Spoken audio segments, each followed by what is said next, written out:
Nggak jadi rakit PC karena ada mini PC, cakep, murah, tapi sekenceng ini.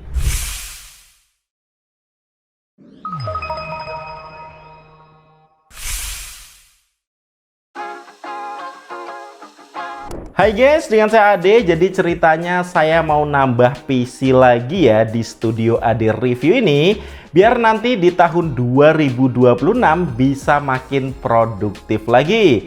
Nah, awalnya saya pikir mau rakit PC ya, tapi ternyata sekarang part PC lagi mahal-mahalnya, dan kebutuhannya juga nggak terlalu berat guys ya, palingan untuk browsing, office, dan juga entertainment. So, akhirnya kita putusin pakai mini PC ini. Nah, ini adalah Geekom A5 2025 edition yang Ryzen 7 5825U. Untuk di dalam boxnya ada unit mini PC-nya, ada kartu ucapan terima kasih, ada buku panduan dan kartu garansi. Yang di bawahnya ada kabel dan adapter power, ada kabel HDMI juga ya biar siap pakai, dan ada bracket nih kalau mau dipasang di belakang monitor beserta bautnya juga udah ada. Nah, untuk desainnya ini cantik banget ya, jadi dipegang juga solid, punya look yang premium. Ini ringan juga guys, bobotnya di 572 gram. Kalau untuk tingginya ini cuma 49,2 mm dengan panjang 117 mm dan lebar 112 mm. Ini aku sandingin sama iPhone 17 Pro Max, so terlihat ya mini PC ini benar-benar simple banget. Tapi untuk port yang dikasih ini termasuk lengkap ya. Jadi di bagian depan ada tombol power, ada 3,5 mm headphone jack, ada 2 USB 3.2 Gen 2 Type A. Yang kalau samping kanan di sini ada SD card reader, dan di bagian belakang ini ada DC in, ada USB 3.2 Gen 2 Type C, ada 2 HDMI 2.0, ada RJ45 LAN port, ada USB 3.2 Gen 2 Type A, dan USB 2.0 Type A ya. Ini udah lengkap banget guys. Yang kalau untuk sisi di bagian kiri ini ada Kensington lock. Nah, kalau untuk koneksinya ini udah menggunakan Wi-Fi 6 dan juga Bluetooth 5.2. Dan yuk langsung kita coba pasangkan Geekom mini PC ini dengan monitor 24 inch resolusi 2K. Dan ini touchscreen ya, karena setup ini nanti juga kita akan pakai untuk multimedia di studio Ade Review.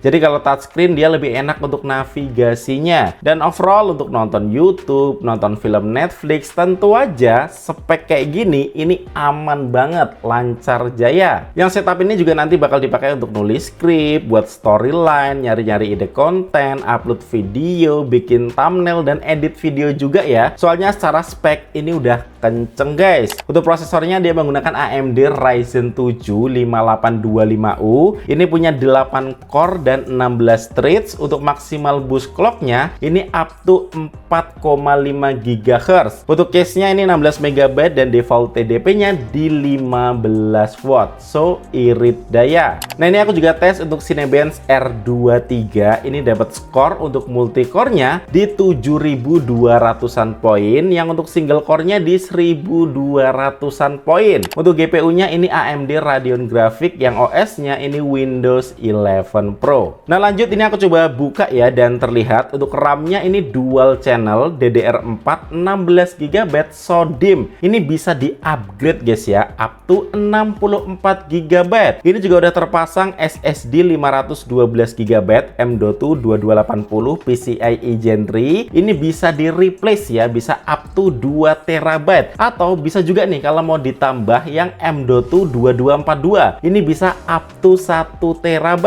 Atau kalau mau ditambah hard disk juga bisa ya. Ini ada slot 2,5 in SATA HDD yang bisa dipasang up to 2 TB juga. Nah, kalau untuk speed SSD bawaannya sendiri guys, untuk read-nya di 3000-an MB per second dan write-nya di 2200-an MB per second. Nah, jadi untuk upgrade-nya ini bisa fleksibel ya, tapi kalau saya pribadi Untuk RAM dan SSD-nya udah cukup. Palingan saya tambahin hard disk guys ya untuk nyimpen data. Oke, yuk lanjut kita tes juga nih secara pemakaian ya. Kalau cuma untuk office, untuk ngetik mah ini udah lebih dari cukup. Nah, ini aku juga coba ya untuk editing video yang nyamannya pakai CapCut ya. Ini video vlog resolusi Full HD, ada teks, color correction, efek, transisi. Intinya ini video untuk di-upload di YouTube. Yang kalau untuk playbacknya ini lancar. Kalau untuk proses renderingnya sendiri guys, ini video 13 menit ya, dan selesai di render dalam waktu sekitar 10 menit. Jadi aman ya untuk editing video di resolusi Full HD. Yang kalau untuk gaming sendiri, ini nggak ada dedicated GPU-nya, so emang kurang cocok kalau untuk gaming. Tapi di sini aku coba tes untuk main Genshin Impact ya di resolusi Full HD dengan grafis low. Ini bisa dapat rata-rata di 55 fps. So buat explore ini aman banget. Yang gokilnya guys ya, kalau mau dipakai untuk produktivitas, ini bisa connect sampai 4 monitor lewat HDMI dan USB-C-nya. Jadi lebih gampang untuk kerja, untuk multitasking dan buka beberapa aplikasi sekaligus. Nah, kalau untuk kesimpulan dari saya, kenapa akhirnya lebih milih mini PC dibanding rakit PC, kalian bisa lihat sendiri guys ya. Kalau mini PC ini simple, praktis, dan juga irit daya. Cocok buat kerja di kantor atau untuk hiburan di rumah. Untuk ngedit video juga masih aman, bahkan masih bisa juga diajak gaming tipis-tipis. Soal durabilitas, tenang aja, mini PC Geekom ini setiap unitnya lewat 339 pengujian dulu, dari tes stabilitas, suhu dan kebisingan, cek kompatibilitas USB atau HDMI, sampai kekuatan sinyal WiFi dan Bluetooth. Bahkan mini PC Geekom ini tahan banting. Udah dites diinjek mobil, dipukul palu, diseret motor, dijatuhin, bahkan sampai tes kena api dan hasilnya